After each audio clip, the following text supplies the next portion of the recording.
Your people were meant to lead humanity into spiritual awakening. My name is Angel Johnson, and these were Jesus' exact words to me during the 6 minutes I was clinically dead. I wasn't prepared for what he showed me next. I saw visions of African tribes possessing remarkable spiritual abilities, knowledge intentionally erased from our history. I witnessed how these powerful gifts were suppressed through generations of slavery and oppression. Jesus revealed why this spiritual power is awakening in our time and the forces actively working against its emergence. What I learned during those moments forever changed my understanding of our spiritual heritage and destiny. I never thought my ordinary morning would be my last as the person I once was. Looking back now, it feels like watching someone else's life. Someone consumed by deadlines, mortgage payments, and climbing the corporate ladder. Each day blurred into the next as I rushed through life like it was a checklist to complete rather than a journey to experience. That February morning started like any other. The alarm blared at 5:30 a.m., and I hit snooze twice before dragging myself out of bed. Gray clouds hung low outside my window, creating just enough dreariness to match my mood. I laid out my heavy charcoal wool coat, anticipating the snow forecasted for later. Something felt off that morning. As I showered, a strange pressure built in my chest. Not quite pain, more like a heaviness that made breathing difficult. I rubbed at it absently, attributing it to anxiety about my upcoming presentation. The project would secure an important client and practically guarantee my promotion. The pressure? Simply nerves and stress, I convinced myself. I barely tasted my hastily prepared bagel and coffee as I reviewed my presentation notes one final time. I remember the bitter taste of that coffee now more vividly than while drinking it. Small details become significant when they're among your last. As I put on my coat, its weight felt unnaturally heavy against my shoulders. The chest pressure intensified, sending a wave of lightheadedness through me. My reflection in the hallway mirror revealed dark circles and pallid skin. I briefly thought I should slow down, take a day off soon, but not today. Today was too important. Looking back, I realized how spiritually disconnected I was. I went through all the motions of living without being present. Church was a Sunday obligation rather than a spiritual practice. Prayer had become memorized recitation rather than conversation. My soul starved while I fed my ambition. I breathed but wasn't truly alive. The drive to work followed my usual route. 23 minutes without traffic. 38 if congested. I knew every pothole and light pattern.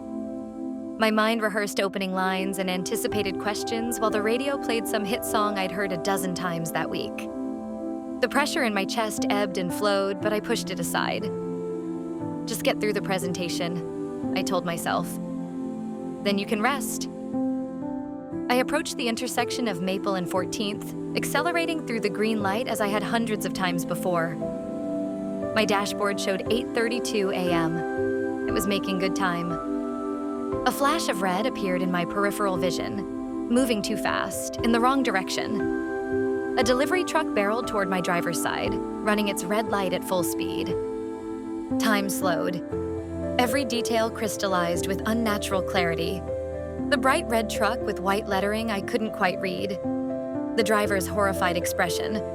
My coffee tumbling from the cup holder in a suspended arc. My brain desperately tried to memorize these final moments. I didn't have time to turn the wheel. I absurdly worried about who would deliver my presentation if I was late. The impact came with a sound like the world breaking apart. Metal crushed against metal. Glass shattered across my skin like sharp, cold rain. My body jerked violently against the seatbelt. And then, silence. A profound silence that absorbed everything, including my consciousness.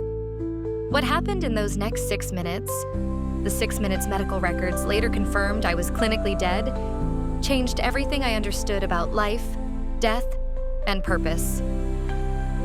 I felt myself floating, gravity suddenly optional. Pain vanished instantly. One moment I was trapped in crushing metal. The next, I hovered above my car, watching the scene unfold. My body remained strapped in the driver's seat, slumped forward against the too-late airbag. Blood trickled from my forehead onto the white fabric. People gathered, some calling for help, others frozen in horror. Sirens wailed and lights flashed. Paramedics arrived with practiced urgency, prying open what remained of my door. "No pulse," one called out. "Begin CPR." I felt strangely detached watching them work on my body. They pulled me from the wreckage onto the pavement. One began chest compressions while another prepared a defibrillator. "Clear." My body jerked with electricity. Nothing. Again. "Clear." Another jolt. Nothing. Instead of terror watching my own death, I felt a gentle tugging upward, away from the chaos. The scene grew smaller and sounds fainter as I drifted towards something bright and welcoming that pulsed with a love so profound it made earthly emotions seem like pale imitations. That tugging sensation grew stronger as I drifted further from Earth. And what happened next defies everything science has ever taught us about death. The paramedics continued working frantically below, but their efforts seemed distant and almost irrelevant to me now. I was experiencing a new reality with a clarity I'd never known before. Colors were more vibrant, sounds more distinct, even though they were fading away. I should have been terrified, but instead, I felt an overwhelming sense of peace. This wasn't like the movies where your life flashes before your eyes. Instead, I had perfect awareness, like I'd finally woken up from a lifelong dream. My consciousness expanded beyond the limitations of my broken body. I remember thinking, so this is what it means to be truly awake. The gentle pull upward intensified like a cosmic current carrying me toward a forgotten home. My soul inherently knew where it belonged. I couldn't have resisted even if I wanted to. The accident scene shrank beneath me, the flashing red lights growing dimmer, the urgent voices of paramedics fading to whispers as this irresistible force guided me away. Then came the darkness. Not frightening or cold, but like passing through a threshold between worlds. It enveloped me completely before giving way to something I still struggled to describe with our limited human language. Ahead of me appeared what countless others have described as a tunnel of light, though that description falls tragically short. This wasn't just light. It was alive somehow, pulsating with energy and consciousness. It breathed with life and purpose, expanding and contracting like a living entity. As I moved toward it, the light began to envelop me in waves of the purest love I've ever experienced. If all the love you've ever felt in your life, the joy of holding your newborn child, your most intimate moments with a partner, the deepest friendship connections, if all of those were combined and multiplied 1,000-fold, it still wouldn't compare to what I felt in that moment. It was a love so profound that it made earthly emotions seem like pale imitations, shadows of what real love truly is. The most remarkable thing was the feeling of absolute acceptance. Every flaw, every mistake, every regret I'd ever carried, none of it mattered. I was being embraced completely, without judgment or condition. For the first time in my life, I understood what it meant to be truly known and still completely loved. And then I heard it. Music unlike anything that exists on Earth. It wasn't composed of notes or instruments as we understand them. It was more like a collective vibration, a harmony of pure sound that resonated through the very essence of my being. Each vibration carried emotion and meaning beyond what words could express. It was the sound of countless souls in perfect harmony, a chorus of existence itself. As I drew closer to the source of the light, it grew brighter, but instead of blinding me, it enhanced my vision. The center began to part like a doorway opening, and someone began to emerge from within. At first, I couldn't make out any distinct features, just a silhouette against the brilliant radiance. I wondered if this was an angel or perhaps a guide meant to help me transition. The figure moved toward me with purpose, and I felt a strange mixture of curiosity and reverence. As the distance closed between us, features began to take shape. A man with a presence both powerful and gentle. I was confused at first, unsure who stood before me. Was this a spiritual being? Someone I was meant to recognize? Then our eyes met. And in that instant, I knew. These weren't just ordinary eyes. They contained all of time within them, depths of wisdom and compassion that could only belong to one being. They held eternity in them. In those eyes, I saw the beginning of creation and the end of time simultaneously. I saw every tear ever shed and every joy ever experienced. I saw myself, truly saw myself, perhaps for the first time. It was Jesus. Not the Jesus from Sunday school storybooks or Renaissance paintings with pale skin and blue eyes. This was a being of such profound power and presence that all preconceptions fell away. Recognition came not from physical appearance, but from the overwhelming sense of who he was, the essence that transcended any earthly depiction. I didn't fall to my knees or cower in fear as you might expect. Instead, I felt drawn to him like a child to a loving parent. His presence radiated a comfort and authority that made me feel like I'd finally found my way home after being lost for a lifetime. I felt known in a way that's impossible to describe. Like every thought, feeling, and moment of my life was perfectly understood without judgment. He smiled at me, and in that smile was the answer to every question I'd ever had. Without speaking, I somehow knew that this encounter wasn't just about my journey or my transition. There was purpose here. He extended his hand toward me, and as he did, I heard his voice. Not with my ears, but within my very being. There is something you must know. His words echoed through my being, vibrating with significance beyond their simplicity. There is something you must know. In that moment, as his hand reached for mine, I sensed this wasn't just another near-death experience. Jesus was about to reveal a truth so profound it had been deliberately hidden from humanity for centuries. When I placed my hand in his, the world around us seemed to dissolve. We traveled through dimensions of light and energy. Colors I'd never seen before enveloped us. Colors that don't exist in our limited earthly spectrum. Jesus guided me forward, and I followed him with complete trust through this tunnel of divine energy. Then suddenly we arrived somewhere. I hesitate to call it heaven because it was nothing like I'd been taught to expect. There were no pearly gates or streets of gold. Instead, it was a realm of pure consciousness where thought, emotion, and spirit existed as tangible things. Every particle pulsed with life force, vibrant with purpose and intelligence. Jesus stopped, and the expression on his face changed. His eyes held an intensity that made me still. He turned toward me fully, and I knew I was about to receive something important. "What I'm about to show you has been hidden," he said, his voice resonating throughout my entire being. "You must remember. You must share." He placed his palm against my forehead. In that instant, the barriers of my mind dissolved completely. Knowledge flooded into me as complete understanding, waves of revelation that took my breath away. Before me unfolded visions of ancient African landscapes. I saw men and women standing in sacred circles, their bodies adorned with symbolic markings that connected them to earth and spirit.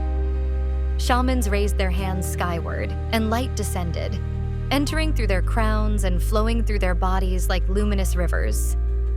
The people chanted and prayed, creating harmonies that altered the atmosphere around them. As they sang, pulses of energy emanated from their bodies in concentric circles. These weren't just rituals. They were accessing real spiritual power, commanding creation through sound and intention. "Watch," Jesus instructed, and my vision expanded. I witnessed healers placing their hands over the sick, transferring vibrant energy that mended broken bodies. Elders communed with the natural world, speaking words that caused plants to respond, weather to shift, and animals to approach without fear. There was a profound connection between these people and the earth, not as separate entities, but as expressions of the same divine source. The Black people of this world were given a spiritual strength, Jesus explained gently, a connection that runs deeper than human understanding. The visions continued, showing ceremonies where tribal members entered altered states of consciousness. They perceived dangers before they arrived, communicated across vast distances without technology, and accessed wisdom from beyond time itself through sacred practices. This spiritual authority was about connection, to me, to the earth, to one another. Jesus continued. It was meant to lead humanity into awakening. The images shifted, revealing how these practices passed through generations, preserved in oral traditions, songs, and dances. The knowledge was sacred, protected by elders who understood its power and responsibility. Then Jesus showed me something heartbreaking. Ships arrived on shores. People were captured and chained. I saw spiritual leaders, shamans, healers, and wisdom keepers, specifically identified and either killed or separated from their communities. Their power was their spiritual inheritance, Jesus said, his voice heavy with sorrow. This is what was stolen through oppression. I witnessed how his teachings were manipulated, used as tools of control rather than liberation. Passages about obedience were emphasized while passages about freedom were hidden, creating a spiritual amnesia imposed on an entire people. The visions showed me how ancient healing methods weren't completely lost. They remained preserved in fragments. Certain traditions survived in music, in cooking, in family stories, and in dreams. The spiritual DNA remained intact, even when conscious knowledge was suppressed. This is why you were brought here today, Jesus said, his eyes holding mine with piercing intensity. This knowledge must return. The time has come for remembering. I felt the weight of his words, understanding that what I was being shown was a key to future healing for all humanity. This was about restoration of something that had been taken from all of us. The weight of restoration still hung in the air between us when Jesus took my hand again, his expression darkening with what I can only describe as divine grief. It was a knowing sorrow, the kind that comes from witnessing centuries of deliberate harm. Now I must show you why, he whispered, and his voice carried such weight that I felt my spirit tremble within me. What happened next is difficult to describe. The peaceful realm around us shifted, and suddenly I was witnessing scenes from history, but not as I'd learned them in textbooks. These visions revealed something far more sinister beneath the surface of what we call the transatlantic slave trade. This was spiritual warfare, Jesus said, his voice steady but filled with righteous anger. What you're seeing was deliberately waged to suppress the inherent spiritual power within these people. The visions intensified, and I watched as tribal spiritual leaders were specifically targeted, separated from their communities, and shipped to different plantations. There was intention behind every separation, every chain. The enemy recognized something in these souls that terrified them, Jesus continued. A power so profound that entire systems were built to bury it. I witnessed generations of people forced to abandon their spiritual practices, their connections to each other and to the divine deliberately severed. Yet even through this brutality, I could see something miraculous. A light within them that refused to die. It was forcibly buried, pushed down deep within, waiting dormant like seeds beneath winter soil. Even in their suffering, the light within them persisted, Jesus said, confirming what I was seeing. It could not be extinguished, only buried. The scenes shifted forward through time, revealing how this suppression evolved from physical chains to invisible barriers. I saw educational systems designed to limit, economic structures built to contain, and religious institutions shaped to control. The methods changed, but the purpose remained the same: prevent the rediscovery of true spiritual strength. Look closely, Jesus said, directing my attention to how Christianity itself, his own teachings, had been twisted into a tool for oppression rather than the liberation he intended. I watched as slaveholders and ministers selectively chose Bible passages about servitude and obedience, while deliberately hiding passages about freedom, justice, and equality of all souls before God. They took my words and used them as chains, Jesus said, the pain in his voice unmistakable. They emphasized what could be manipulated to justify bondage while concealing what would have brought freedom. These weren't random acts of cruelty. What Jesus showed me was a coordinated spiritual attack spanning centuries, designed with frightening precision. Just as plantation owners once restricted literacy to prevent physical escape, modern systems work to discourage spiritual awakening that would break invisible bonds. Yet throughout these visions, I witnessed remarkable resistance. Enslaved people maintained spiritual connections despite overwhelming efforts to sever them. They gathered in secret, using coded spirituals to communicate freedom. They found quiet moments of prayer that sustained inner strength when external circumstances offered none. These were acts of spiritual warfare, fighting back against forces trying to break their divine connection. The enemy knew the strength of these people, Jesus said, his eyes holding mine with intensity.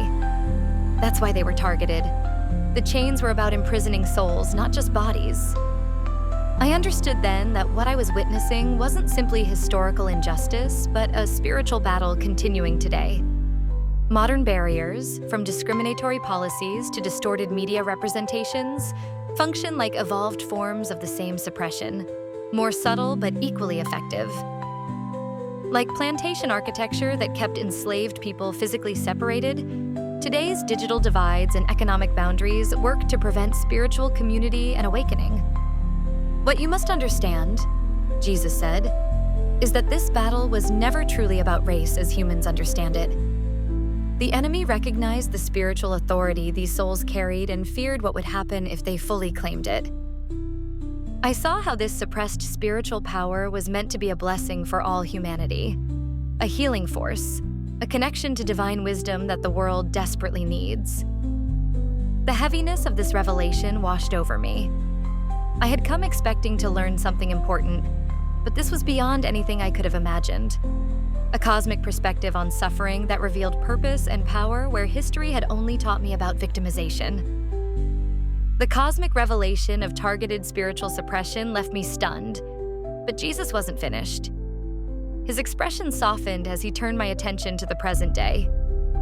"Look closely now," he said, his voice carrying a note of triumph I hadn't heard before. At what no chain, no system, no oppression could permanently destroy. And then I saw them. Visions of the present day flowing before me like living photographs. Young Black men and women standing in circles of prayer, their hands raised with an authority that seemed to part the very air around them. Their prayers weren't just words. They were declarations that carried tangible power, like electricity flowing between their joined hands. I watched as one young man laid hands on someone using a wheelchair, and the person stood up, their face transformed with joy and disbelief. "What you're witnessing," Jesus explained, "is just the beginning of a spiritual awakening that's been centuries in the making. These seeds of power were never truly destroyed, just buried deeper than most could reach." The scene shifted to churches I didn't recognize.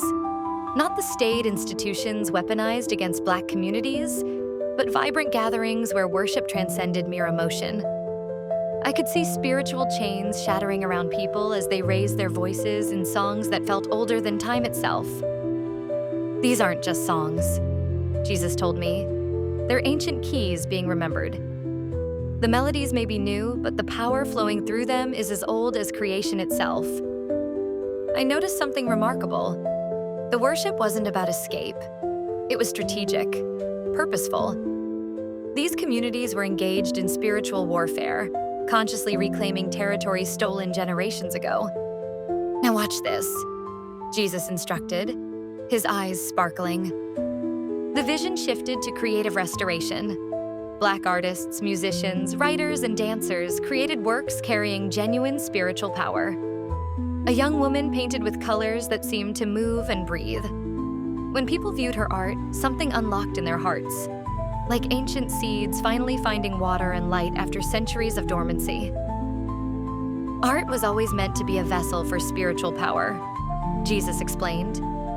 These creators are recovering ancient understanding, that beauty isn't just for beauty's sake, but a carrier of divine energy. One musician caught my attention, a saxophonist whose notes seemed to physically heal those who heard them. People would close their eyes and I could see wounds, both physical and emotional, beginning to mend as the music washed over them. "They're remembering," Jesus said softly. The creative force within them was never just about entertainment. It was always meant to heal, to restore, to awaken. The scene shifted again, and I watched healers working with plants, herbs, and natural elements. Their hands moved with a certainty that spoke of knowledge passed down through generations. Some worked in modern clinics, blending contemporary medicine with ancestral wisdom. Others worked from homes, preparing remedies from gardens grown specifically for healing. This knowledge was nearly lost, Jesus explained. Grandmothers whispered it to granddaughters in kitchens. Grandfathers took grandsons into forests at night to share what couldn't be shared openly. What looks like simple folk medicine is actually sophisticated spiritual technology. I watched as one elderly woman placed her hands on a child with asthma, using a combination of touch, prayer, and herbal tea. The child's breathing eased instantly in a way that transcended physical relief. The visions continued, showing economic restoration. Black-owned businesses were flourishing, not just surviving, but creating networks of mutual support. Communities became increasingly self-sufficient, establishing systems that operated independently from structures designed to limit their growth. "They're building what was torn down," Jesus said, "and they're building it stronger, with foundations corrupt systems cannot easily undermine." Jesus' expression grew serious. This awakening faces serious challenges. The same forces that feared this power centuries ago still exist, though they wear different faces now. I saw flashes of opposition, media narratives designed to divide, economic pressures targeting Black businesses, surveillance of spiritual gatherings, and infiltration of communities by those seeking to redirect their awakening power. "The enemy still recognizes what many have forgotten," Jesus said, "but this time, the suppression will not succeed." When Jesus touched my forehead, I received an understanding that overwhelmed me. The chains are breaking. Not just physical chains, but the mental and spiritual chains as well. The awakening wasn't just about recovering lost practices. It was about recovering a forgotten spiritual heritage deliberately obscured. The vision of breaking chains was powerful, but Jesus wasn't finished. He stepped closer to me, his eyes now burning with an intensity that made me instinctively straighten my posture. There was something both loving and commanding in his gaze, a divine authority that demanded my complete attention. As he reached for my shoulders, his hands felt like loving iron, firm yet gentle. "They're recovering their power," he said, his voice resonating through my entire being. "But there's a reason the enemy works tirelessly to keep them separated." What I saw next revealed the single most devastating strategy used against Black spiritual power, and the surprisingly simple key to defeating it. The scene transformed, revealing Black communities thriving in many ways. Churches filled with passionate worship, artists creating soul-stirring work, healers restoring bodies and minds.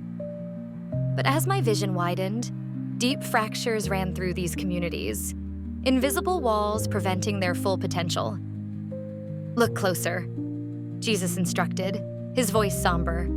"See how the enemy has divided what should be united." The fractures became clearer. Political differences turning family members against each other, denominational disputes isolating churches, generational gaps blocking wisdom between elders and youth. These divisions weren't random, but strategically placed, exploiting natural fault lines in human relationships. "The enemy knows their power comes from unity," Jesus explained. "A single flame can be extinguished, but a wildfire cannot." His words echoed through me with profound clarity. These divisions were carefully maintained to prevent a collective awakening that could transform communities and the world. The vision shifted again as Jesus showed me how these divisions would intensify in coming years. The enemy will use deception to convince them that they are too different, too broken, too damaged to unite. I saw media narratives amplifying disagreements, political leaders deepening divides, and religious teachings twisted to justify separation rather than reconciliation. Just as heaviness settled into my heart, the vision changed. Small gatherings formed, Circles of people in living rooms, community centers, and church basements. These weren't massive movements, but intimate spaces where people spoke honestly, listened deeply, and laid down their pride. "Watch," Jesus said, his voice warming with hope. In these gatherings, something remarkable happened. As people shared pain and listened to others' stories, a gentle light glowed within each person. When someone spoke a difficult truth, the light grew brighter. When forgiveness was offered, not cheaply, but from genuine understanding, the light jumped between people like electricity finding its path. "Forgiveness is not weakness," Jesus said, his eyes fixed on these scenes. "It is strength. It is the key to unlocking their power." This wasn't forgiveness that excuses wrongs or denies injustice. This freed people from carrying pain never theirs to bear. It was laying down weapons that had only ever wounded those who wielded them. The vision expanded. Fathers returned to families with humility and commitment. Mothers embraced estranged daughters. Brothers who hadn't spoken in years clasped hands and wept together. Reconciliation moved from families to neighborhoods, from neighborhoods to cities. "This restoration will not come without resistance," Jesus warned. "What you're seeing undoes centuries of strategic division. The enemy will fight fiercely against it." I watched unified communities exercise spiritual authority I could barely comprehend. Their prayers created tangible changes in the spiritual atmosphere. Their worship broke generational chains. Their love became a shield against attacks that had previously devastated them individually. "Division is the enemy's tool," Jesus declared, "but unity is God's weapon." The future took my breath away. Black communities not just healed, but leading global movements of spiritual awakening. Their reclaimed wisdom became a blessing to people of every nation. The power suppressed for so long flowed freely, not for domination, but for restoration. As the vision faded, Jesus gripped my shoulders once more. His eyes held mine with fierce love and urgent purpose. "Tell them to prepare," he said. "Tell them the hour approaches when they must choose. Will they remain divided and conquered, or will they unite and stand? Tell them that what the enemy meant for evil, I will use for good, but they must do the harder thing. Forgive, reconcile, lay down offense for the sake of power that comes through unity." I nodded, overwhelmed by such responsibility. Jesus sensed my hesitation. "Tell them to rise," he said, his voice both gentle and commanding. "This is their time, but they must be ready." As the light faded and I felt myself being pulled back to my broken body, I knew my life would never be the same. Not just because I had died, but because I now carried a message that wasn't mine alone to keep. Like the clear waters I witnessed beyond this life, Jesus' words continue to ripple through my soul. Division will lead to destruction, unity will lead to victory. This divine proclamation transcends communities. It's for all who seek healing in our fractured world. We stand at a crossroads between two futures I've glimpsed clearly. The awakening has begun, but its fulfillment depends on a choice we each must make. Will you recognize this divine invitation? This inheritance isn't just spiritual theory. It's the practical path to our collective healing. What will you choose?